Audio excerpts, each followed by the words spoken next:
خواتین حضرات، آرلینڈو جو ہے پوری دنیا میں اپنے ڈزنی لینڈ کی وجہ سے مشہور ہے، اور دنیا بھر سے سیاح یہاں پہ آتے اپنے بچوں کے ساتھ خاص طور پہ، اور پورا کمپلیکس ہے ڈزنی لینڈ جو ہے پورا شہر ہے جہاں پہ آپ قیام بھی کر سکتے ہیں، وہاں کروز بھی ہیں چھوٹے چھوٹے، کیونکہ اس میں دریا بنے ہوئے ہیں۔ پہلی مرتبہ جب میں آیا تو آبویسلی میں بھی اشتیاق رکھتا تھا کہ میں ڈزنی لینڈ جاؤں، تو مختلف اس کے شعبے ہیں، ایک شعبے کے لیے پورا ایک دن درکار ہوتا ہے، تو اس میں اینیمل ورلڈ بھی ہے، اس میں وہ سی ورلڈ بھی ہے، اس میں جو ٹیکنیکل شعبے ہیں وہ سارا کچھ، اور اس کے بعد وہ جو ڈزنی کا کلاسک پریوں کا کاسل ہے وہ ہے، بہت ہی خوبصورت ہے، اور اس کے آگے پریڈ ہو رہی ہے، تھیٹرز ہیں، مطلب انٹرٹینمنٹ بے شمار۔ لیکن اچھا، میں اب یہ بھی عرض کر دینا چاہتا ہوں کہ جو پیرس میں اور ٹوکیو میں ڈزنی لینڈ ہے وہ اس ڈزنی لینڈ کی کاپی ہے۔ اب میں اس کے بارے میں بہت کچھ آپ کو بتا سکتا ہوں، لیکن آپ نیٹ پہ چلے جائیے اور وہاں سے آپ کو مل جائے گا۔ یہ سب لوگ جانتے ہیں کہ ڈزنی لینڈ کیا ہے، وہاں پہ کیا کیا ہوتا ہے، تو میں وہ باتیں نہیں کروں گا جو آپ کو آسانی سے یوٹیوب وغیرہ پہ مل جاتی ہیں۔ میں جنرلی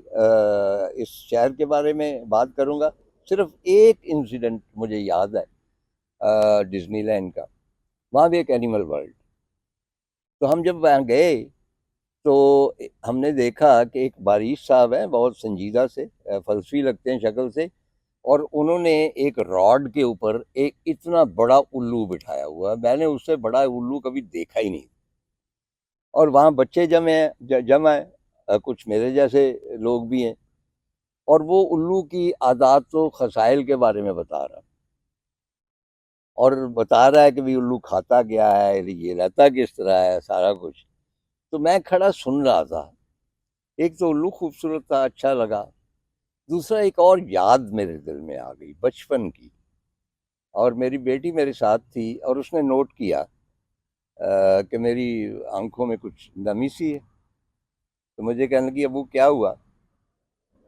تو میں نے اسے بتایا کہ میرے والد صاحب جو تھے نا، اللہ بخشے، ان کی زبان سے کبھی کوئی بد زبانی نہیں ہوئی، کوئی ناروا فکرہ، غصے میں شدید بھی ہوتے تھے تو کہتے تھے اللہ تیرا بھلا کرے، گالی تو بہت ہی دور کی بات۔ یعنی ہمارے گھر میں ہم نے جو گالیاں سنی، وہ جب ہم اسکول گئے یا کالج وغیرہ گئے تو وہاں سنی، اور ہمیں حیرت ہوئی کہ یہ لوگ کیا کہہ رہے ہیں۔ میں تو اس معیار پہ پورا نہیں اترتا، لیکن والد صاحب بہت ایک کلین اور شفاف زبان تھی ان کی، بہت غصے میں بھی آتے تو کوئی ایسی بات نہ کرتے، لیکن مجھ سے کبھی کبھی ناراض ہوتے، بیٹوں سے ہوتے ہیں،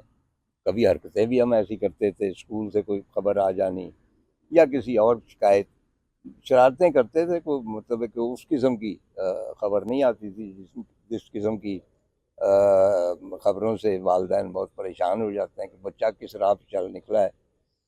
تو جب خفا ہوتے تھے تو ان کا ایکسٹریم جو تھا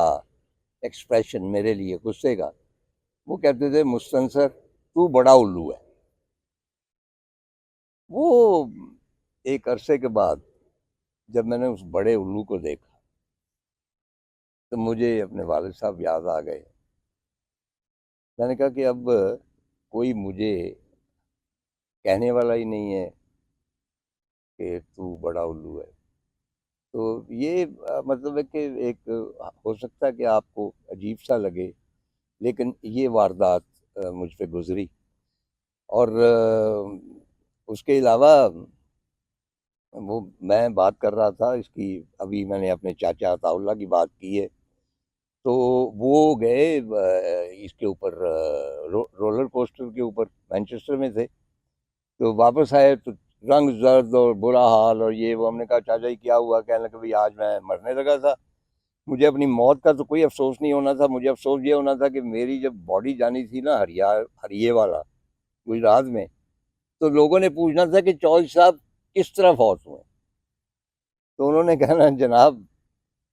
وہ چوٹے دے رہے تھے، یعنی وہ جھولے دے رہے تھے، کیونکہ رولر کوسٹر ہوتا ہی اس لیے ہے کہ وہ جھولا ہوتا ہے نا۔ وہ میرا بھی تجربہ اسی قسم کا ہو گیا۔ پچھلی بار میں جب آیا تو ہم شاید اینیمل ورلڈ دیکھنے گئے، معلوم ہوا کہ جی وہاں پہ وہ پینگوئن ہے اور ایک پولر بیئر بھی ہے، بیسیکلی ان کو دیکھنے گئے، اور اس کے بعد جو ڈالفنز ہیں وہ اپنے کھیل تماشے دکھاتی ہیں وہ دیکھنے تھے۔ تو وہاں پہ ایک چھوٹا سا رولر کوسٹر تھا، تو ایک بیٹا اپنا نوفل کہنے لگا کہ نانا یہ تو بچوں کے لیے ہے، چھوٹا سا ہے، دیکھے کہیں الٹتا بھی نہیں ہے، سیدھا جاتا ہے، 5 منٹ کے بعد واپس آ جائے گا۔ تو میں نے کہا چلو یہ ایکسپیرینس بھی کرتے ہیں، تو میں بیٹھ تو گیا، اور تینوں ذرا جب وہ چلا ہے تو مت پوچھیے، یہ وہی جانتے ہیں جو اس تجربے سے گزرے ہیں، کہ میں نے سیٹ کو پکڑا ہوا ہے، آگے جو کچھ ہے، آنکھیں میری بند ہیں، لیکن میرا جسم جو ہے موو کر رہا ہے، وہ دل جو ہے وہ حلق میں آ چکا ہے۔ اینڈ آئی واز کنوینس، مطلب اس عمر میں بھی جا کے، تب میں کتنے سال کا تھا، 2 سال پہلے کی بات ہے، 1.5 سال، میں نے کہا آج زندہ نہیں بچوں گا۔ اور حلق میں اس طرح دل آیا کہ اب شاید آپ جانتے ہو کہ میرے یہاں پہ پیس میکر لگا ہو، اور یہ الیکٹرک کرنٹ بھیجتا ہے میرے دل کو، تو یہ چلاتا اس کو ریگولر رکھتا ہے، تو جب تک یہ چلتا رہے گا ہم بھی چلتے رہیں گے۔ باہر طور جب میں اترا ہوں، بڑی دیر تک میں نشست کو پکڑے بیٹھا رہا، تو میرے نوازے نے کہا، انہوں نے کہا نانا ختم ہو گیا، آ جائیں۔ اچھا اس کے بعد تھوڑی سی بات کہ میں نے وہ وہاں پہ پینگون دیکھے، وہ وہاں پہ برف بنائی ہوئی ہے اندر، سارا بڑا مطلب جیکٹیں پہن کے لوگ جا رہے ہیں، پینگون وہاں پہ برفانی پانی میں تیر رہے ہیں، لیکن مجھے ان کے اوپر ترس بہت آیا کہ یہ آزاد فضا کی چیزیں ہیں، ان کو کمرے میں بند کر کے آرٹیفیشل ویدر بنا کے ان کو رکھا گیا ہے، میں نے وہ انجوائے نہیں کیا۔ اور جس طرح وہ پینگوئن بیچارے اپنے رکھوالے کے پاس جاتے ہیں کہ ہمیں کچھ کھانے کو دو، اور اس کے گرد جمع ہوتے ہیں، اسی طرح جب ہم گئے ہیں اپنا پولر بیئر دیکھنے، تو ہیوج جگہ تھی، اس کو بالکل غاریں بنائی ہوئی ہیں برف کی، اور اس کے بعد تالاب ہے، لیکن پولر بیئر نہیں۔ تو ہم نے پوچھا کہ جناب پولر بیئر کہاں ہے؟ تو معلوم یہ ہوا، آپ بھی جانتے ہوں گے کہ ان دنوں ایک نئی چلی ہوئی ہے تحریک، کہ یہ جو جنگلی جانور ہیں ان کو آپ قید نہیں رکھ سکتے۔ یہ تو اسی طرح ہی ہے جس طرح انسانوں کو آپ قید کر کے پنجروں میں ڈال دیں۔ چنانچہ ان کی تحریک یہ ہے کہ سرکس میں بھی نہیں ہونے چاہیے، اور کہیں ڈسپلے پہ بھی نہیں ہونے چاہیے۔ تو چند روز پہلے شاید انہوں نے کیس جیتا، اور وہ پولر بیئر کو وہاں سے لے گئے، پتہ نہیں کہاں لے گئے، لیکن وہاں سے چھڑا کے لے گئے۔ یہ اسی طرح ہی ہے جس طرح پاکستان میں اب ریچھ کا تماشا نہیں ہوتا۔